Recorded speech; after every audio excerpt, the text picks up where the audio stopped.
Obrigado, irmãos. Podeis assentar. Como é bom ver e ter a família servindo ao Senhor. Nesse tempo de compartilhar, eu vou tomar a ousadia de compartilhar de bênçãos que Deus tem respondido oração, né? Durante vários meses, durante muito tempo, a irmã Josi, a Aninha pediu uma oração por sua irmã, né? É outra Josi, como é o nome dela? Liliane, a outra tem a Ana Lília, tem a Liliane. A Liliane estava com alguma dificuldade de saúde, um caroço, e o médico encaminhava e dizia a ela com muito medo, tinha que fazer a cirurgia para resolver o problema daquele caroço, que era a indicação de um câncer. E semana passada ela foi ao médico para fazer a cirurgia, fez os exames e o médico mandou ela voltar para casa, que não tinha mais nada para fazer de cirurgia. Deus havia curado, restaurado por completo. Vale a pena orar ao Senhor, confiar em Deus, colocar a nossa vida, a vida da nossa família diante de Deus. Talvez, irmãos, não... Pastor, não conheço a Liliane, ela não mora aqui, ela mora em Belém. Quando a gente estava com a transmissão do culto direto, era uma das que estava sempre acompanhando, né? Nós estamos sem a transmissão do culto. Pastor, e o que o Felipe está fazendo ali com o equipamento dele? É que ele está gravando as mensagens e logo, logo elas estarão no nosso canal, para que a gente possa compartilhar com outras pessoas a mensagem do Evangelho da graça do Senhor Jesus, tá bom? Começamos o mês da família, nesses próximos 3 domingos, hoje, dia 8, e depois no dia 15, eu estarei trabalhando com os irmãos em um tema mais amplo do que um texto, como assim faço. Normalmente eu pego um texto e exponho esse texto, mas nós estaremos olhando para algumas famílias da Bíblia. Notadamente 3 famílias em Gênesis. A família da criação, Adão e Eva, que nós iremos ver hoje. Carlinhos já leu até um dos textos hoje, isso é bênção de Deus. No próximo domingo, a família da preservação, porque quando o mundo estava em pecado e totalmente destruído e corrompido pelo pecado, Deus resolve restaurar o mundo e ele faz isso através da família de Noé. Deus escolhe, começa tudo com uma família, essa é a família da criação. A família de Noé é a família da preservação. Deus escolhe famílias para preservar a história da humanidade. E no dia 15, nós estaremos falando sobre a família que nos faz da história da redenção, que é a escolha de Abraão para construir uma família. Esses serão os temas dos nossos próximos 3 domingos, pensando sobre família.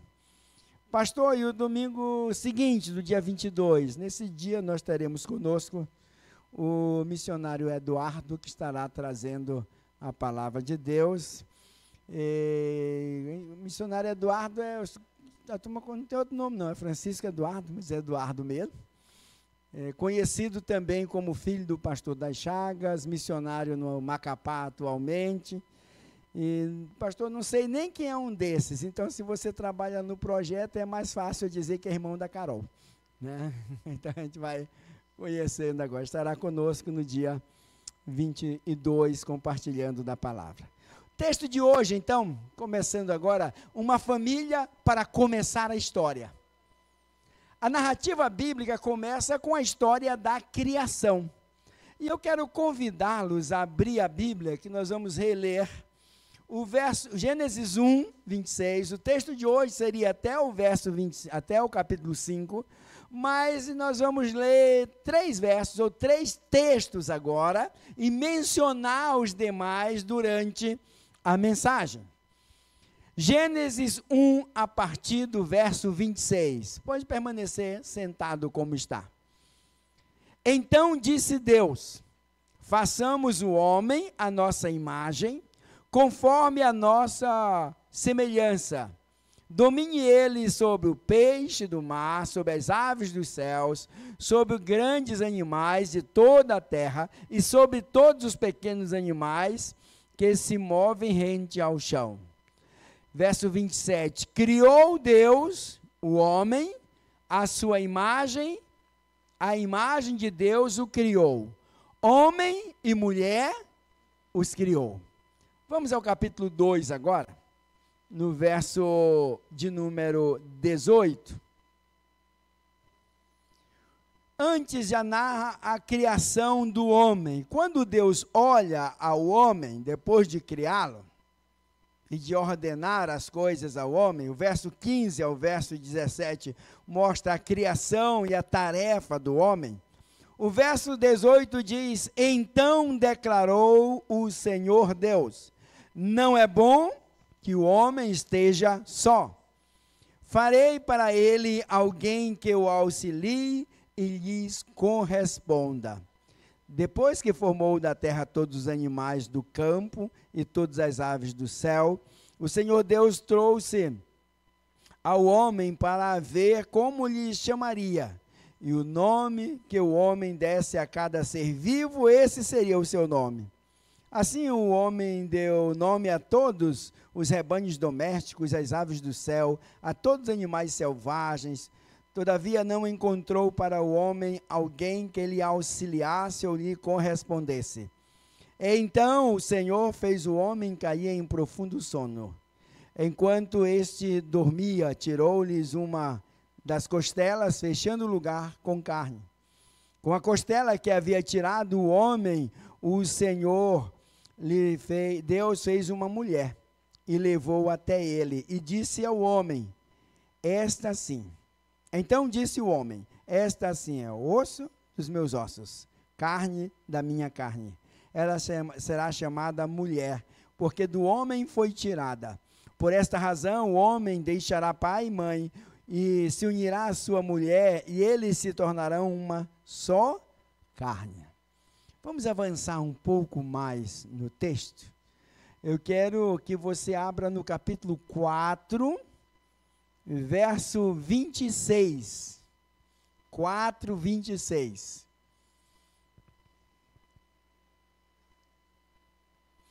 E a história do filho chamado Sete. Depois de Caim e Abel, nós vamos ter o nascimento de Sete. Sete aí não é a quantidade, é o nome próprio. Também a Sete nasceu um filho, que lhe deu o nome de Enos. Nessa época, começou-se a invocar o nome do Senhor. Nesta época, começou-se a invocar o nome do Senhor. Vamos orar. Pai querido, muito obrigado por tua palavra.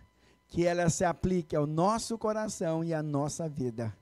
Em nome de Jesus. Amém. Quando pensamos na criação e na ação de Deus em criar, nós pensamos claramente em que Deus, com a sua palavra, cria todas as coisas. É a narrativa bíblica. A criação de Deus, então, ela é incompleta até que Deus cria o homem. Se nós percebemos a leitura dos dias, o primeiro dia, segundo dia, terceiro dia, todos os dias em que Deus cria, tanto a natureza, os animais, tudo que há na criação humana, a expressão de Deus no final do dia é, e viu Deus que isto era bom. Mas no sexto dia, Deus criou o homem. E o homem é então a coroa, é o ápice da criação. Porque o homem não é criado a partir de uma palavra apenas, ela é a palavra em ação, porque o próprio Deus entra em ação. O ser humano é criado com um diferencial do restante da criação. O diferencial é, façamos o homem à nossa imagem e semelhança. Ou seja, o que há de Deus é colocado no homem para que este homem tenha um relacionamento com Deus. Quando chegou no final do sexto dia, Você lembra o que Deus disse? No primeiro dia, viu Deus que era bom. Segundo dia, terceiro dia, quarto dia, quinto dia, viu Deus que era bom. Sexto dia, viu Deus que era muito bom. A criação do homem é a única que faz a expressão do texto mudar. E viu Deus que era muito bom. Então, se você acha que a criação de animal é melhor do que homem, a lidar com bicho é melhor do que lidar com gente, você discorda de Deus. Porque quando Deus cria animais, pets, esse negócio todo, Deus diz assim, viu Deus que era bom. Mas quando Deus cria gente, que é fruto do amor de Deus, o que Deus diz? Viu Deus que era muito bom. Então não tem como. Gente é melhor do que animal, ser amigo de gente é melhor. Cristo morreu na cruz, foi por gente, e no céu só tem gente. Só tem gente, só vai ter gente e anjo lá. A gente viver a eternidade com Cristo ali. É preciso notar e talvez responder a um questionamento que é histórico. Nós temos dois textos da criação, você percebeu? Capítulo 1, verso 27. Criou Deus o homem à sua imagem. A imagem de Deus os criou. Capítulo 2. Deus também criou o homem e criou a mulher. Pastor, mas já tinha criado no capítulo 1, por que ele está criando no capítulo 2? Capítulo 1 de Gênesis até o capítulo 2 e o verso 3 é uma narrativa da criação. A partir do capítulo 3 até o final do capítulo 2 é outra narrativa da mesma criação. Estes textos não são complementares, eles são paralelos. São duas narrativas de uma mesma história. Capítulo 1, a ênfase da narrativa está na criação do mundo. No capítulo 2, a ênfase da narrativa está na criação do homem. É preciso então compreender. Deixa eu dar um exemplo mais claro para os irmãos. Os irmãos já leram os evangelhos? Você leu Mateus, Marcos e Lucas. Vou parar nesses três. Quando você lê Mateus, aí você lê Marcos, você vê coisas que leu em Marcos, novamente, em Mateus, novamente em Marcos. E quando lê Lucas, lá está Jesus multiplicando pão e peixe de novo. São três narrativas da mesma história de Jesus, e cada um tem uma percepção. Gênesis capítulo 1 e capítulo 2 são duas narrativas da criação, tendo percepções diferentes. Na linguagem teológica, uma é chamada da tradição eloísta, porque a palavra para Deus usada em Gênesis capítulo 1, verso 1 é Elohim, e a outra é a tradição javista, porque a partir do capítulo 2, verso 3, você vai encontrar não Elohim, mas Yahweh, ou Javé, Jeová. Né? São dois textos lá, por isso temos duas narrativas de uma mesma história. Então não são duas histórias diferentes, ok? Vamos olhar agora a criação de Deus. Quando Deus quer agir no mundo, Deus usa famílias. Capítulo 1 e capítulo 2 de Gênesis são os dois únicos capítulos da Bíblia sem a presença do pecado. É o ideal e o projeto de Deus está no capítulo 1 e no capítulo 2 de Gênesis, sem a presença do pecado. Então eu encontro nestes capítulos o projeto de Deus para as nossas vidas. O projeto de Deus para a vida das famílias. O projeto de Deus para a vida e o relacionamento que vai construir uma família. Olhando para estes dois capítulos, eu quero destacar alguns fatos. O primeiro deles é que a completude do homem está junto com a esposa, e a completude da esposa está junto com o marido.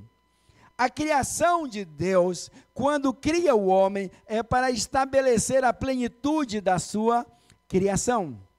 Quando olhou para toda a sua criação, Deus diz no capítulo 1, verso 26, façamos o homem a nossa imagem, conforme a nossa semelhança. O que quer dizer isso para nós? Não está atrelado à compleição física de Deus, a imagem de Deus, ou algo que nós encontramos para parecer Deus, parece conosco. Não é a estrutura física, mas a estrutura do ser. Deus é soberano e Deus se relaciona Pai, Filho e Espírito Santo. É interessante que quando nós olhamos o capítulo 1 de Gênesis, diz, no princípio criou Deus, Deus está presente. Quando olhamos logo em seguida, diz, e o Espírito do Senhor, olha só, Deus presente, o Espírito presente. Quando eu vou lá em João, no princípio era a palavra, e a palavra estava com Deus, ou o verbo, e o verbo era Deus, e o verbo é Cristo. Estão presentes no ato da criação, Pai, Filho e Espírito Santo. E quando ele vai criar o homem, ele o faz como um projeto do homem para um relacionamento com Deus. Façamos o homem. O homem é criação, um projeto de Deus para espelhar a glória do Senhor. Qual foi o objetivo da nossa criação? Para que Deus criou o homem? Antes do pecado, nós percebemos nitidamente que há um relacionamento íntimo do homem com Deus. Honestamente, tem uma coisa que quem levar a Bíblia e a teologia a sério jamais vai ser capaz de definir. Definir uma cronologia de tempo de Gênesis 1 a Gênesis 11. Os fatos que tem ali não dá para contar o tempo. Mais difícil ou impossível ainda é estabelecer a cronologia de Gênesis 1 e 2. Quanto tempo demorou a criação e quanto tempo o homem passou da criação até o pecado. Porque às vezes lemos a Bíblia e imaginamos que Deus criou Adão e Eva hoje e amanhã eles já caíram em pecado. Mas pelas inferências do texto, isso não é verdade. Mas também eu preciso admitir que eu não tenho noção de quanto tempo demorou. Sabe por quê? Porque esse é um tempo em que não habita e não existe o quê? A morte. O tempo da criação, de Gênesis 1 e 2 até Gênesis 3, é um tempo em que não existe a morte. Como é que você garante isso, pastor? O que é a morte? A morte é o salário do pecado. Sem pecado, sem morte. Gênesis 1 e Gênesis 2, sem pecado, sem morte, sem conceituação de mudança de tempo. Ninguém morreu nesse tempo. Não houve morte. Houve nascimento. Houve vida chegando. A contagem bíblica que nós temos de tempo, tanto de Adão, quanto quantos anos viveu Caim e Abel, começa a ser contada depois do pecado, que é quando se tem a ideia da finitude e da morte. Porque a morte nasce com o pecado. Então, é preciso compreender que esses 2 capítulos é o projeto de Deus para nós, porque o projeto de Deus para nós não termina em Gênesis 3. Quando você chegar em Apocalipse 21 e 22, olha a dica para você que gosta de estudar a Bíblia, é um paralelo inverso entre Gênesis 1 e 2. Porque ali era um tempo onde o homem vivia sem pecado, e em Gênesis 3 pecou. Em Apocalipse, nós vamos entender como será o tempo depois que Cristo voltar e que o pecado já não mais terá domínio sobre vós. A palavra de Deus começa e termina mostrando qual é o ideal de Deus do homem. E Deus nos cria para um relacionamento com Deus. Diariamente, narra a Bíblia que Deus vinha e conversava com Adão e com Eva. Sabe que eu posso aprender isso para minha família? A presença de Deus precisa ser constante e diária no meu lar. O diálogo da família com Deus precisa ser constante e diária, porque foi esse o propósito de Deus.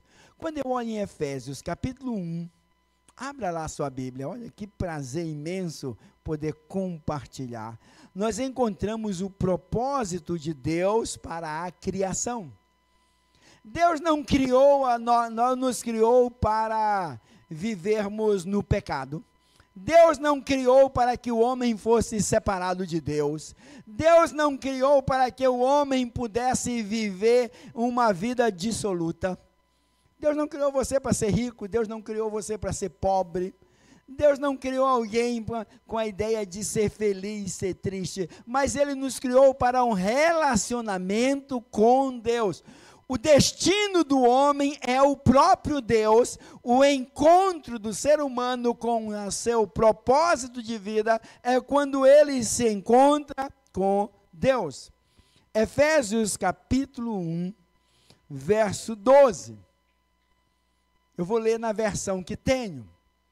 Quando fala sobre a finalidade da criação, diz: a fim de que nós, os que primeiro esperamos em Cristo, sejamos para quê? Para o louvor da sua glória. Esse é o propósito da criação. Quando Deus cria o homem, a sua imagem e semelhança, nós somos criados para vivermos de tal modo que Deus seja glorificado na nossa vida. Então, a minha vida é glorificar e exaltar a Deus. E eu glorifico a Deus através da obediência e do relacionamento com Ele. Quando o homem peca, no capítulo 3 de Gênesis, ele erra o objetivo da sua criação. Uma das perguntas que o pastor mais tem que responder é essa: pastor, isso é pecado? Já me perguntaram cada coisa se é pecado. Já me perguntaram se tomar café é pecado. É verdade. Aí eu digo: meu pai, então todo dia assim no final da tarde, 4 horas, eu cometo um pecado com biscoito, com pão, com macaxeira, com o que tiver por lá junto, viu? Vai lá. Esse é. Às vezes a gente fica: o que é pecado? Isso é pecado, aquilo é pecado. Sabe qual é o conceito bíblico de pecado? Errar o alvo. Então a gente precisa lembrar esta noite qual é o alvo. Porque às vezes a gente sabe, não, pecado é errar o alvo, mas aí eu pergunto, qual é o alvo? Nós acabamos de ver na Bíblia que fomos criados à imagem e semelhança de Deus. Criado à imagem e semelhança de Deus, o objetivo da minha vida é um relacionamento com Deus e viver para a glória de Deus. Este é o alvo. Quando a minha vida, quando a minha atitude, quando a minha palavra, quando os meus pensamentos não me conduzem a um relacionamento com Deus e a viver para a glória de Deus, eu errei o alvo, ou seja, eu pequei. Por isso, os nossos pecados fazem separação entre nós e o nosso Deus, porque Deus nos criou para um relacionamento com Ele. Esse é o objetivo da criação. Deus cria o homem e a mulher e faz uma família. E é interessante uma coisa: vivemos um tempo em que as pessoas estão querendo fazer o tal de lacração o tempo todo, né? E aí começaram a criticar o evangelho, dizendo que o homem é machista, Não é mais machista, não. Parece que tem outra palavra mais bonita agora, né? Tal de misógino. Então, só vão mudando o termo, mas é a mesma coisa. Certo? É igual dizer assim, fulano de tal é mentiroso. Aí chega outro, não, ele faltou com a verdade. Mesma coisa, mas eufemismo, mas vale a pena às vezes dizer para ajudar. Só que quando nós olhamos para a criação, no capítulo 2, verso 18, olha só o que tem nesse texto, e nós vamos ver algo muito especial aqui, sobre o papel da mulher na criação. E o papel da mulher na criação estabelecido aqui antes do pecado. Isso não tem a ver com o pecado. Porque às vezes alguém vai dizer, não, mas o problema é de Eva que pecou. Abra sua Bíblia aí em Gênesis 2:18. Então o Senhor declarou, não é bom que o homem esteja só. Farei para ele alguém que o auxilie e lhe corresponda. Vamos olhar agora o verso de número 20. Assim, o homem deu nome a todos os rebanhos domésticos, às aves do céu, a todos os animais selvagens. Todavia, não se encontrou ao homem alguém que o auxiliasse e lhe correspondesse. Então Deus fez cair no homem um profundo sono. Enquanto este dormia, tirou uma das costelas, fechando no lugar com carne. Com a costela que havia tirado do homem, Deus fez uma mulher e deu a ele. O que foi que Deus disse que não havia para o homem? Não é bom que o homem esteja?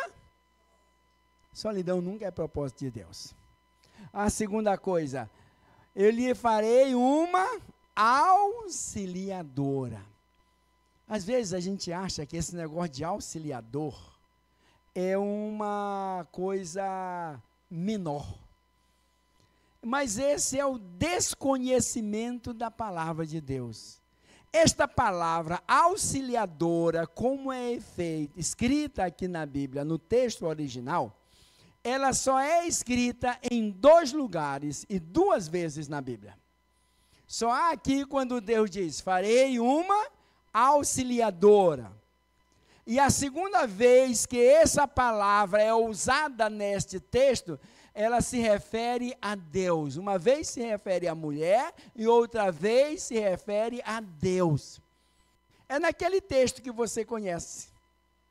Elevo os meus olhos para os montes, de onde virá o meu auxílio ou o meu socorro? O meu socorro vem do Senhor.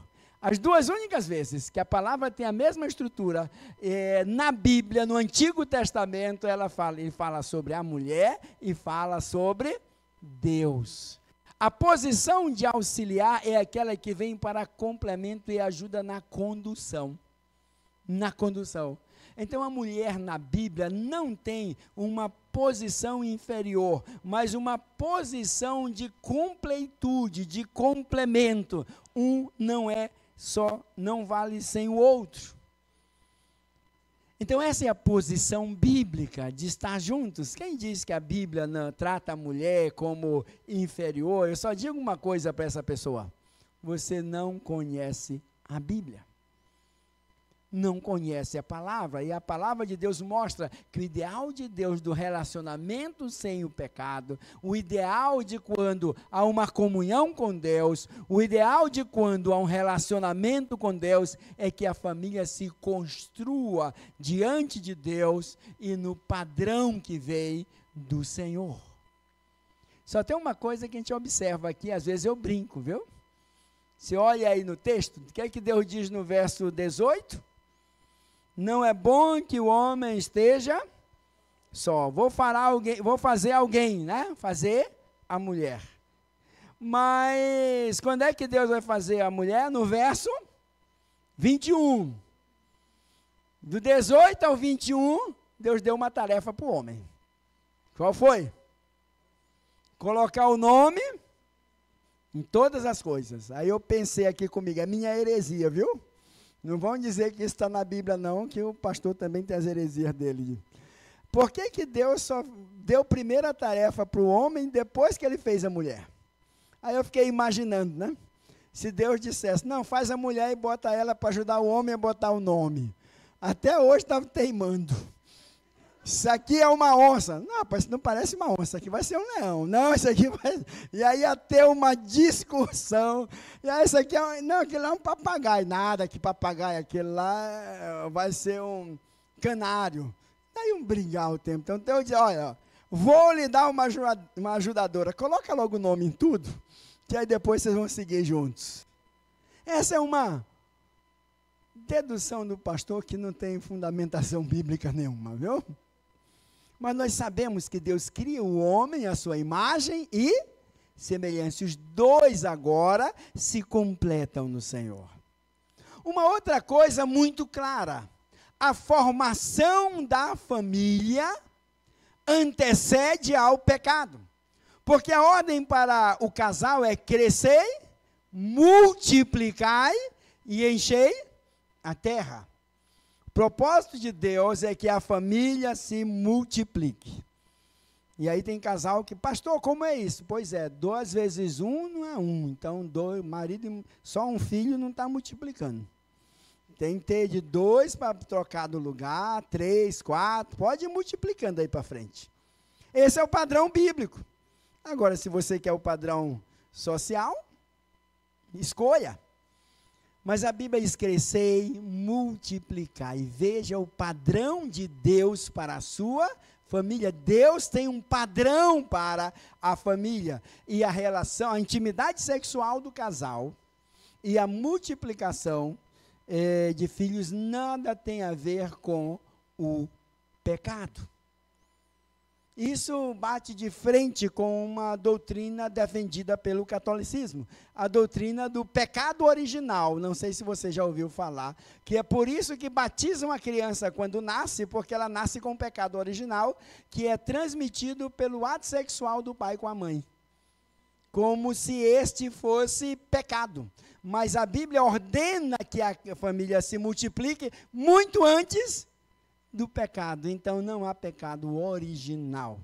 A queda do homem, sim, que narra o capítulo 3 de Gênesis. Então a palavra de Deus mostra todo esse padrão.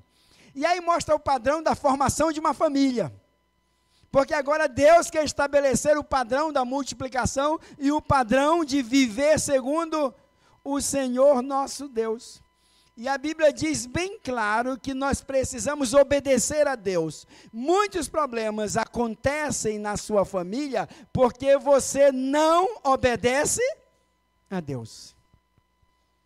E obedecer a Deus é obedecer o padrão de Deus para a família. Vez por outra, um casal procura qualquer pastor e diz, pastor, vou me separar. Aí lá vem o pastor, meu Deus, o que está acontecendo? O casal está indo bem. Está indo lá tranquilo. O caba está morando, ele, a mulher, o filho e a sogra. Mas como é que está? Não, pastor, mas minha sogra é a segunda mãe. Só tem um problema. Ela é a dona da casa.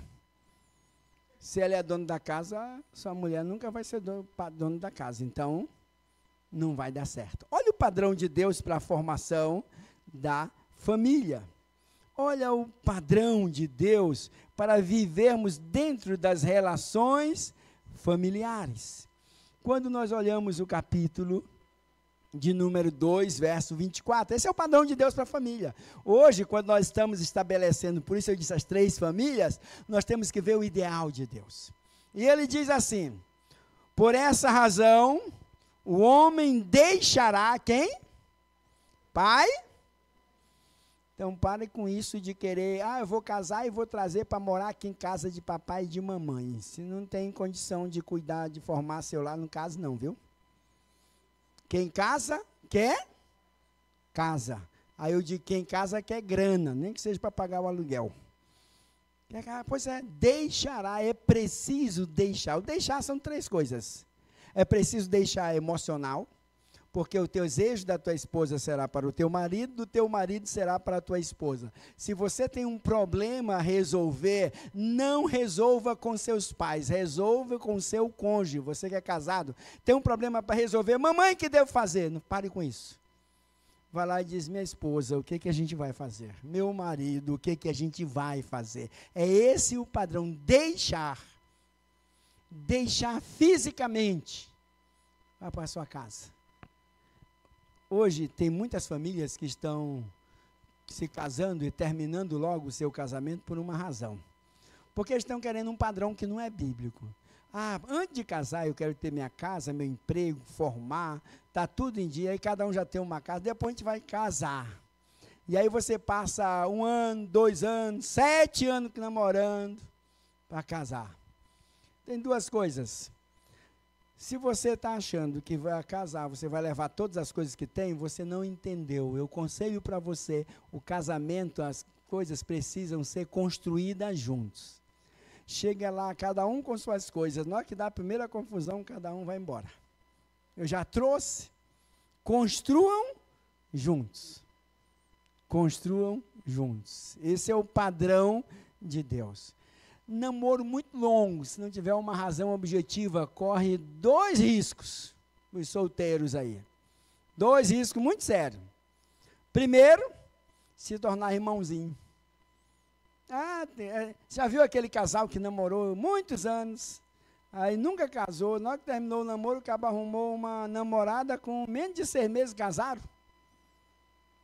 É porque perderam o propósito do relacionamento. Perderam o propósito do relacionamento. E o outro risco é querer viver vida de casado, ainda solteiro. Isso implica em 2 coisas.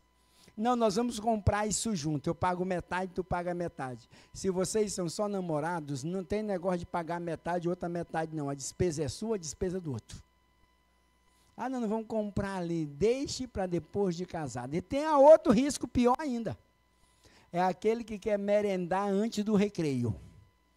O relacionamento sexual só é permitido na Bíblia dentro do casamento. Qualquer outro tipo, fora do casamento, quebra o relacionamento com Deus. Quebra o relacionamento com o Senhor. E perde o alvo, porque não promove a glória de Deus. E não adianta aquela desculpa de que a carne é fraca.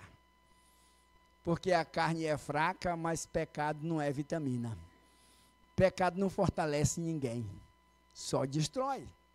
Nós precisamos fortalecer a nossa vida na palavra de Deus. Então, deixará pai e mãe se iniciar a sua mulher. Casamento, casem-se. Eu me lembro que no meu casamento, nós casamos, eu já era pastor, estava começando o ministério, tinha 1 ano já de pastor, a irmã Shisley recém-formada, e aí nós fomos para a cidade de Vigia. A gente não tem quase nada, mas naquela época a gente não tinha menos ainda. Aí nós chegamos lá, o pastor, eu fui conhecer a casa, lá onde ia morar, não tinha pastor naquela igreja, tinha a irmã que era zeladora, e quando era zeladora, né, pastor, eu vou deixar a casa, mas vou morar aqui, tá bom? Vou tirar essas coisas. Tinha lá uma mesa, 2 bancos assim. Eu vou levar isso aqui. Não, mas deixa aí, eu não tenho nem onde sentar. Aí chegamos lá, a gente foi construir Aí tinha um quarto lá que eu vou ter que botar as coisas ali, né? Comprar o arroz, feijão, farinha, viu? Onde é que eu vou botar? Eu olhei, não tem um armário. Sério?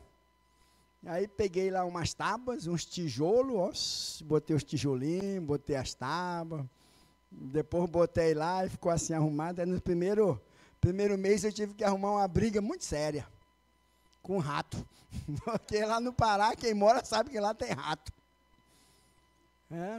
Então o que acontece? Vamos construindo juntos, construa, unir-se-á e tornar-se-ão uma só carne, a união física dos 2. Esse é o padrão bíblico para a família. Você quer ter sua família abençoada? Quer desenvolver? Siga o padrão da palavra de Deus. E não há outro caminho. Vez por outra, alguém pede oração. Pastor, eu quero que o senhor ore por minha família, por meu casamento. E o principal problema não está no relacionamento do casal. O principal problema é que você não está tendo um relacionamento saudável com Deus. E se não tiver relacionamento com Deus, não há restauração. Porque é em Deus que nós somos restaurados. Porque o pecado nos separou de Deus. Para que possamos voltar a um relacionamento nos padrões de Deus, nós precisamos primeiro restaurar o nosso relacionamento com Deus. É muito bom ter uma família abençoada e dedicada ao Senhor. Mas isso requer investimento de uma vida. E o principal investimento é o investimento no relacionamento com Deus, no padrão de Deus. Só que tem uma coisa muito clara. O padrão que o mundo oferece é diferente do padrão que a palavra de Deus apresenta. E o que nós vamos colher no nosso relacionamento, no casamento, na família, é fruto do que nós estivermos semeando. Gálatas capítulo 6 diz que o que o homem semear, isso também ceifará. Se ele semeia na carne, ele vai colher corrupção. Se você semeia no seu casamento, semeia na sua família, semeia no seu relacionamento com Deus na carne, você vai colher corrupção. Mas o que semeia no Espírito, colhe a vida eterna. Essa é a palavra do Senhor. Gênesis capítulo 1 e 2 mostram um padrão. Mas tem Gênesis 3. Gênesis 3 é o capítulo da queda, do pecado. O homem e a mulher desobedecem a Deus, e a desobediência traz caos, traz desordem, traz expectativas erradas. Toda a narrativa do capítulo 3 vai mostrar a desordem que traz o pecado. A narrativa do capítulo 4 mostra que essa desordem atinge as relações com Deus e com a família. Capítulo 3, o homem peca e então entra em desordem no seu relacionamento com Deus. E para resolver isso, nós vamos chegar no final do capítulo 4. Mas lembrando que Deus estabelece qual é a punição do homem, a punição da mulher, quais são as consequências do pecado até na terra. Por isso, Paulo vai dizer que a natureza aguarda com grande expectativa a volta de Cristo. Até ela sofreu por isso. As questões das mulheres, até o parto tem consequência. Todas as coisas, o trabalho tem consequência, o desgaste físico tem consequência, que torna-se natural. Por que não havia desgaste físico antes?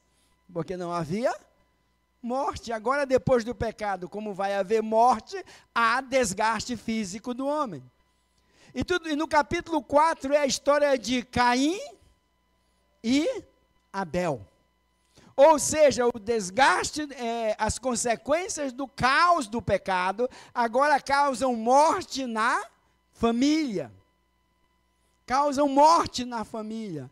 Porque eles têm algumas confusões da forma de relacionamento um com o outro. De relacionamento com Deus. Vamos olhar como é que essa morte começa aí na família. 4.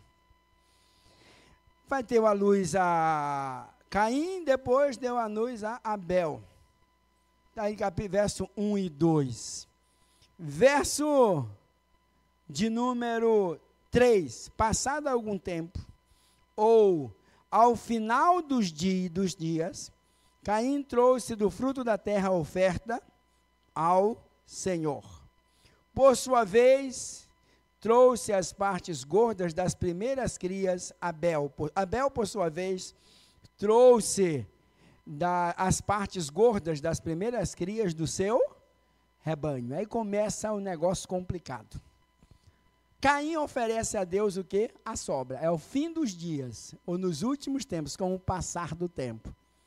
Talvez, se você nunca prestou atenção por que Deus aceita a oferta de Abel e não a de Caim, está bem aqui o segredo. Um oferece o que sobra. o outro oferece das primícias. E aí vai de sua adoração a Deus. Quando você tem relacionamento com Deus, você quer oferecer o melhor para Deus. Quando o seu relacionamento com Deus não é seguro, você quer oferecer da sua sobra. Por exemplo, acordo de manhã, cheio de vigor, eu vou logo ler a Bíblia, eu quero oferecer minhas primeiras horas para Deus. Mas se você não tem um relacionamento com Deus, eu vou deixar para ler a Bíblia só de noite, que eu já estou cansado, começo a ler, não chego nem no segundo versículo, já estou pescando, cochilando. E tem gente que vai orar, ainda é hora deitado. Quando ora deitado, o amém é só no outro dia. Porque dorme. Ofereça a Deus. Então, causa essa desordem. A outra desordem das responsabilidades. Lá vai Caim e Abel para o campo. O que é que Caim faz? Crime premeditado. Ele planeja, executa e mata o seu irmão. Quando Deus vai conversar com Caim, aonde é que está o seu irmão? O que é que ele diz? Sou eu, por acaso, guardador do meu irmão? Sabe qual é a resposta? Sim. Você é responsável por cuidar do seu irmão. Tem irmão? Felipe é responsabilidade tua. Felipe, tu é responsável por Milena. Não tem jeito, um é guardador do outro. Sou eu guardador do meu irmão? Sim. Porque o ideal de Deus é que haja relacionamento e comunhão. Quando isso não há, quando o pecado domina, acontece brigas familiares. Irmão briga com irmão, se desentende, é um negócio estranho. É verdade. Eu tenho 6 irmãos em casa, nós somos 7. Preciso me contar sobre isso, não. E olha que diante dos outros a gente se dá bem, mas a gente sabe com as nossas peleias internas. Então, o pecado vai causar um caos, vai gerar briga entre irmãos e vai gerar morte na família. Mas eu li o último capítulo, o último texto que eu li foi o verso 26 do capítulo 4. Eu vou voltar a ele para concluir essa palavra. Capítulo 1 e 2 é o ideal de Deus. Capítulo 3 e 4, o caos causado pelo pecado. Final do capítulo 4, Deus começa a agir nos dando esperança de volta. Há esperança na sua vida. A esperança é quando nós voltamos a adorar a Deus.